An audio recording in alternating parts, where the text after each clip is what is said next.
দুপুরবেলা বন্ধুরা, আজকে আমি কী দুপুরবেলায় রান্না করলাম তো আপনাদেরকে দেখাচ্ছি। পটল ভাজা, এটা হচ্ছে পেঁয়াজি, আর এটা হচ্ছে কুমড়া ফুলের বড়া, আর এদিকে আছে কুমড়ো ভাজা, আর এদিকে হচ্ছে আমার জন্য হচ্ছে কুলেখাড়া সিদ্ধ, এটা শুধু আমি একা খাবো। আর এদিকে পাতে নিয়ে নিয়েছি ভাত, আর এদিকে হচ্ছে সব রকম সবজি দিয়ে ঘ্যাট তরকারি, আর এখানে নিয়ে নিয়েছি টক ডাল। তো এই সমস্ত রান্না করছি আমার, আর আমি আর আমার ছোটো মেয়ে বাকি আছি খাওয়ার জন্য। তো ওর বাবা আর বড়ো মেয়ে খেয়ে নিয়েছে। এই যে এদিকে তোমার ছোটো বোনও বসে আছে খাওয়ার জন্য।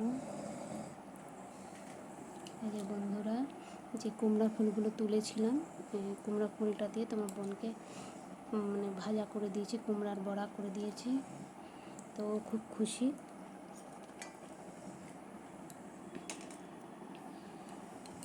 এই যে পাতে দিয়ে দিয়েছি। খুশি? কুমড়া ফুলের বড়া খুশি? চুলটাকে বললাম ঠিক করতে, দেখেন গোটা মুখটার মধ্যে চুল পড়ছে। চুল কিছুতে কাটতে চাইবে না সে, চুল তার দিদির চুল বড় বলে সেও চুল বড় রাখবে।